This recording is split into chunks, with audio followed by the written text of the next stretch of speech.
भारत के साथ ट्रेड करना आपकी इन्फ्लेशन और गुर्बत का सीक्रेट उनके पास है, लेकिन आप जो पिक्चर ड्रा कर रहा है मोदी साहब की, वो एज ए डिक्टेटर कर रहे हैं।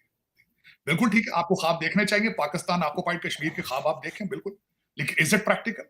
According to the World Bank, IMF अगला साल जो साल डेढ़ तक उनकी 5वें नंबर से 3रे नंबर तक आ जाएगी। इकॉनमी सिर्फ डॉलरों की वजह से चल रहा है, क्योंकि लोकल 25 करोड़ लोग लगता है बिल्कुल बेकार है, बेरोजगार है।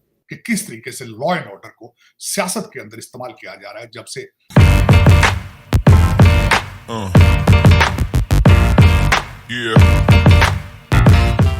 आपने जिस तरह अभी खुद फरमाया है कि पाकिस्तान के फाइनेंशियल हालात कितने खराब है। पिछली दफा मेरा ख्याल है हमने वो हबीब साहब की बात नहीं डिस्कस की जो उन्होंने कराची में कही थी, जो मैं मुसलसल आज नहीं कुछ सालों से कह रहा हूं कि पड़ोसियों के साथ ट्रेड शुरू किया। भारत के साथ आप स्मगलिंग तो आप नहीं कर रहे हैं, स्मगलिंग तो सिर्फ आप अफगानिस्तान और ईरान के साथ करते हैं।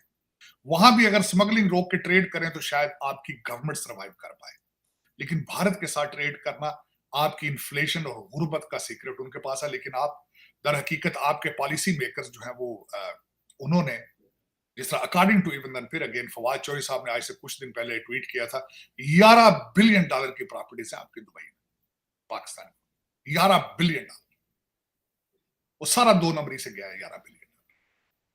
लेकिन अफसोस है। उसके बाद चीमा साहब अगली जो चीज इस वक्त भारत के अंदर जो चीजें देखी जाए, पड़ोसी मुल्क के अंदर आपने कहा है कि मौलाना ने कहा वहां पे तरक्की हो रही है सारी, वाकई इसमें कोई शक नहीं है। According to the World Bank, IMF अगला साल जो साल डेढ़ तक उनकी 5वें नंबर से 3रे नंबर तक आ जाएगी इकॉनमी, लेकिन कुछ सेटबैक आए हैं, 2 सेटबैक उनको आए हैं रिसेंटली। एक तो इलान मस्क जिन्होंने एक हफ्ता पहले भारत जाना था और नहीं गए, और यहाँ पे उसको बताया गया था कि उनके फाइनेंशियल क्राइसिस है इलान मस्क के, उनकी गाड़ियां नहीं बिक रही हैं, इस वजह से शायद नहीं गए। और दूसरा उनका जो मिस्टर पटेल थे इंडिया के प्रोग्राम के जो इंचार्ज थे, उन्होंने रिजाइन कर दिया था। लेकिन सडनली इलान मस्क साहब कल चाइना पहुंच गए, जो कि मैं समझता हूं भारत के लिए एक सेटबैक है, क्योंकि इलेक्शन का टाइम है।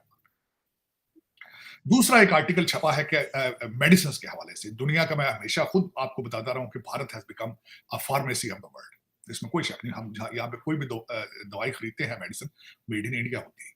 उसके बारे में एफडीए ने, और यहाँ एक आर्टिकल आया है कि वहां पे एफडीए इज नॉट सेटिस्फाइड और the companies they are going back to China. ये एक बड़ी अजीब सी बात है, लेकिन उसमें एक चीज से मैं एग्री करूंगा, मैंने उस आर्टिकल बड़े डिटेल से पढ़ा है, बिल्कुल वो भारत के अंदर वही चीजें हो रही हैं जो पाकिस्तान के अंदर। अल्टीमेटली हम देसी लोग हैं, हमेशा हमेशा हर चीज के अंदर शॉर्टकट और चीजें मैनिपुलेट करने की कोशिश करते हैं थोड़े थोड़े प्रॉफिट के लिए। We are not organised. मेरा ख्याल है भारत को सीखना होगा कि फ्यूचर में जब तक आप क्वालिटी मेंटेन ना करें, आप सेफ्टी स्टैंडर्ड्स को मेंटेन नहीं करेंगे, you won't be able to grow. बिल्कुल यही एप्पल के हवाले से भी यही होगा, फोन के हवाले से भी यही होगा। अगर आप नाकस प्रोडक्ट बनाएंगे तो ultimately these companies will go back to China. ये 2 चीजें थी। तीसरी चीज इलेक्शन के हवाले से जो मैं बताना चाहूंगा, कल परसों वॉशिंगटन पोस्ट के अंदर एक आर्टिकल छपा है जो कि मैं समझता हूँ इलेक्शन के लिए अच्छा नहीं था। इस वक्त अगर देखा जाए तो एक पूरी फुल कैंपेन चल रही है चीमा साहब भारत के हवाले से। अमेरिका के अंदर, कनाडा के अंदर और फिर ऑस्ट्रेलिया के अंदर एक नई खबर आई है कि वहां पे भी उन्होंने नेस्ट ऑफ जो उनके उसको उन्होंने नाम दिया है कि नेस्ट ऑफ कॉन्स्पिरेसीज या नेस्ट ऑफ आस्पनाज, मेरा ख्याल है आस्पनाज इस तरह का नाम दिया गया है। जो आर्टिकल यहाँ पे छपा है वॉशिंगटन पोस्ट में, उन्होंने उसके अंदर तो खैर पहले नाम नहीं लेते थे कि रॉ का एजेंट कौन है, लेकिन इस आर्टिकल के अंदर उन्होंने विक्रम यादव का नाम दिया है। उन्होंने कहा कि इस बंदे ने कन्फेस किया है कि प्लानिंग थी, और इसमें आर्टिकल में उन्होंने ये भी कहा है कि इसमें जो एनएसए ऑफ इंडिया है वो भी मर्जी में शामिल थे, वो उनकी भी अप्रूवल या उनकी भी ब्लेसिंग थी इस प्रोजेक्ट के ऊपर कि किस तरीके से पन्नू साहब का मर्डर किया जाए। तो ये एक आर्टिकल जो यहाँ छपा है, it's not good for the elections, क्योंकि इलेक्शन बिल्कुल हो रहा है वहां पे। और बल्कि मैं उसके आगे चल के ये भी बताऊंगा कि मोदी साहब ने कल परसों एक इंटरव्यू भी दिया है, उसको भी हम डिस्कस करते हैं। लेकिन ऑस्ट्रेलिया के अंदर भी जो आर्टिकल आया है कि किस तरीके से वहां से भारतीय एजेंट जो है उनकी डिफेंस टेक्नोलॉजी को चोरी करने की ट्राइयां भी करते रहे, और उन्होंने बल्कि एक किसी ऐसे ऑस्ट्रेलियन सिटीजन जिसके पास हाईएस्ट लेवल ऑफ सिक्योरिटी था उसके साथ दे गॉट इन टच, और वो वहां से उनके डिफेंस सीक्रेट चोरी किए गए। ये भी एक डैमेजिंग था। दूसरा जो मोदी साहब ने इंटरव्यू दिया है उसमें जो मेरी ऑब्जर्वेशन है मोदी साहब ने एक तो मैनिफेस्टो, कांग्रेस के मैनिफेस्टो को डिस्कस किया और उन्होंने कहा ये किसी मुस्लिम लीग ने बनाया, या इस पे लग रहा है कि जिस तरह Congress is in the on the sitting in the lap of Muslims, या दे आर सपोर्टिंग मुस्लिम्स। फिर उन्होंने उसी चीज पे कोशिश की कि वो जिस तरह पहले कहते हैं कि एक इल्जाम लगाया जाता है बीजेपी के ऊपर कि एंटी मुस्लिम बातें करके वोट लिए जाते हैं। ये उन्होंने दोबारा अपना सारा जो इंटरव्यू था इसी चीज से शुरू किया। मैनिफेस्टो ऑफ कांग्रेस को उन्होंने इस्लाम मुसलमानों के साथ अटैच किया। दूसरा, उनकी बातों से मुझे बौखलाहट नजर आई, मुझे नर्वसनेस नजर आई। उन्होंने ईडी की बात की। इस वक्त मुसलसल जो अपोजिशन या दूसरी पार्टियां या इंटरनेशनल मीडिया जो पिक्चर ड्रा कर रहा है मोदी साहब की, वो एज ए डिक्टेटर कर रहे हैं कि किस तरीके से लॉ एंड ऑर्डर को सियासत के अंदर इस्तेमाल किया जा रहा है जब से इन्होंने केजरीवाल साहब को अरेस्ट किया है, या उससे पहले भी, क्योंकि मीडिया भी इस वक्त सारा सपोर्ट करता है मोदी साहब को। तो लेकिन उसमें उन्होंने खुद इस चीज को कहा है कि उन्होंने इस बात ये की उन्होंने कि बाहर इस वक्त ये इंप्रेशन दिया जा रहा है कि मैं लॉ को इस्तेमाल कर रहा हूं फॉर माई पोलिटिकल गेन। इस वजह से मुझे उसमें बुखलाहट नजर आई उनकी, और उनका नर्वसनेस नजर आई उसमें, ये चीज देखने में। हालांकि मैं समझता हूं कि चीमा साहब, मैं खुद ऑन ग्राउंड रियलिटी देख कर आया हूं, और जिस तरीके से इस वक्त मोदी साहब की पॉपुलैरिटी है, अगर वो ये सारी चीजें ना भी करते तो फिर भी उन्होंने इलेक्शन जीत जाना था। लेकिन इस वक्त जो इंटरनेशनल, खैर उसमें मैं 2-4 चीजें और भी ऐड करना चाहूंगा चीमा साहब। इसमें मैंने ऑस्ट्रेलिया, अमेरिका, कनाडा और साथ पाकिस्तान के अंदर जो 20 लोगों के मर्डर हुए हैं, जिसके ऊपर उन्होंने भी प्रेस कॉन्फ्रेंस की थी, और चीजें उन्होंने भी शवाहिद जो निकाले थे, और उन्होंने लेटर लिखा था यूनाइटेड नेशंस को। तो ये सारी चीजें जहां फ्यूचर लेके जाता है, अल्टीमेटली इकोनॉमी इज गुड, लेकिन साथ देखा जाए तो Bharat is interested to have a permanent seat in Security Council. उनके इस इरादे को, चीजें जो हैं, ये सारे लेटर, ये सारे आर्टिकल जो हैं, उनके इस ख्वाब के ऊपर एक स्टॉपेज होगा, उसमें रुकावट आएगी, ये सारी चीजें। और दूसरा, अगर देखा जाए तो क्योंकि उनकी इंडिपेंडेंट इकोनॉमी है, वो दे आर केयरलेस कि अमेरिका क्या सोचता है, कनाडा क्या सोचता है, ऑस्ट्रेलिया क्या सोचता है, पाकिस्तान क्या सोचता है। लेकिन अगर मैं इस पे मजीद आगे जाऊं तो कई चीजें इस वक्त आ रही हैं जो मेरे ख्याल में इनको परमानेंट सोचना होगा, क्योंकि नेपाल भी चाइना जा चुका है, श्रीलंका भी चाइना जा रहा है, मालदीव भी चाइना जा चुका है। बल्कि सबसे बड़ी बात, एक और शॉकिंग बात जो मुझे आज पता चली है, चाइना ने अनाउंस किया है कि फतह और हमास इनकी भी बीजिंग के अंदर मीटिंग हुई है, और अमेरिका को नहीं पता था इस बात का। तो अगर देखा जाए तो ये सारे, मैं पहले चीमा साहब एक लफ्ज इस्तेमाल करता था कि पाकिस्तान के सारे पड़ोसी उनसे नाराज हैं। तो पाकिस्तानी ही गलत होंगे, सारी दुनिया तो गलत नहीं हो सकती ना। अगर उसी लेंस से देखा जाए तो भारत के खिलाफ इस वक्त जो चीजें हो रही हैं,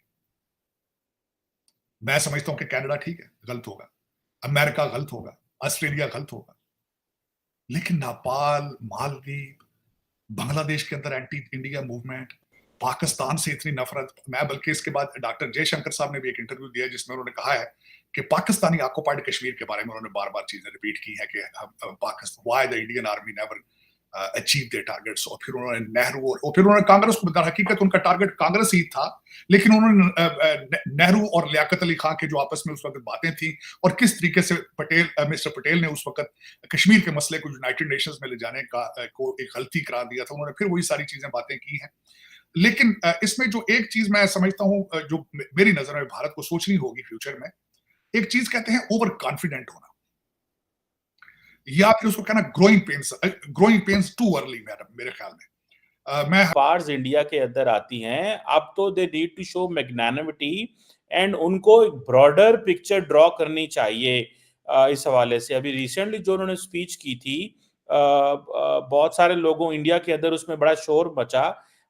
उसमें the only thing which prime minister Modi needs is के हर बंदा, अगर आप डिवीजन की तरफ जैसे आप बात कर रहे हैं, वो डेवलपमेंट पे क्यों नहीं बात करते? जो उन्होंने इंडिया के लिए, उन्होंने 250 मिलियन लोगों को पॉवर्टी से निकाला है, ये चीजें बेचने की जरूरत है, ना कि आप वो टॉपिक्स डिस्कस करें जिससे मुआशरे के अंदर, क्योंकि 1.4 बिलियन आबादी है, तो हर बंदे की अपनी, आजकल तो सोशल मीडिया, हर बंदे ने अपना बकरा इंतजाम रखे है, तो इस पे डेवलपमेंट पे अपने क्यों नहीं बात करते? रादर कि ऐसे टॉपिक्स पे बात करें जो शेडी हो। देखिए, मैं इलेक्शंस को बड़ा क्लोजली वॉच कर रहा हूं, और उसमें मैं जब भी देखता हूं लगता है कि टोटल फंडामेंटल जो उनका मैनिफेस्टो या उनका total target is anti Muslim.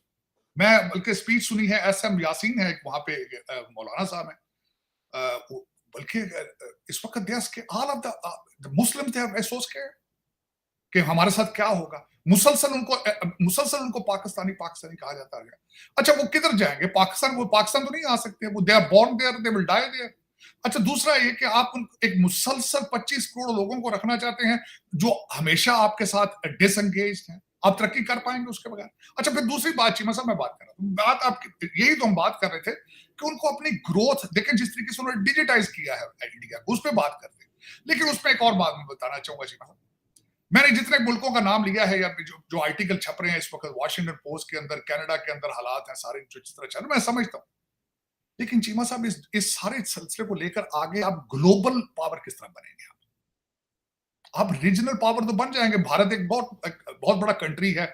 आप कहेंगे जी हमने बांग्लादेश, ये छोटे छोटे आसपास जो मुल्क हैं ये टूटे फूटे सारे, हम इनके चौधरी हैं, ये तो बन जाएंगे आप इंटरनेशनल पावर किस तरह बनेंगे जब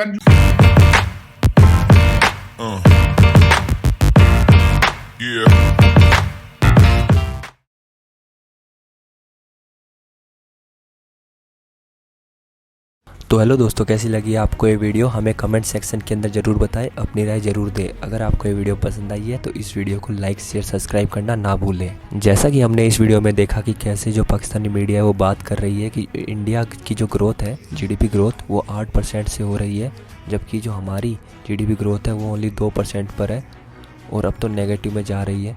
और इंडिया इतनी तेज़ी से कैसे तरक्की कर रहा है, और अगर वो ऐसी तेज़ी से तरक्की करता रहा तो 2040 से 50 के बीच में इंडिया सुपर पावर बन जाएगा और पाकिस्तान के हाथ में कुछ भी नहीं रहेगा। इंडिया जो कहेगा वही पाकिस्तान को करना पड़ेगा। साथ ही में जो पाकिस्तान की पब्लिक है उनका भ्रम भी एक वीडियो ने दूर करा, जब वहाँ के एक लोकल यूट्यूबर ने उनको दिखाया कि इंडिया की जो नई सिटी है वो कैसे बन रही है, और उन्होंने मुंबई का एक छोटा सा एरिया ही दिखाया था कि पाकिस्तानी अचंभे हो गए कि कैसा मुंबई इतना तेज़ी, मुंबई को उन्होंने न्यूयॉर्क से कंपेयर कर दिया। तो दोस्तों, कैसी लगी आपको वीडियो? हमें कमेंट सेक्शन के अंदर ज़रूर बताएं, अपनी राय ज़रूर दें। और अगर आपको वीडियो पसंद आई है तो इसे लाइक शेयर सब्सक्राइब करना ना भूलें। मिलते हैं किसी और वीडियो के साथ, जब तक के लिए जय हिंद।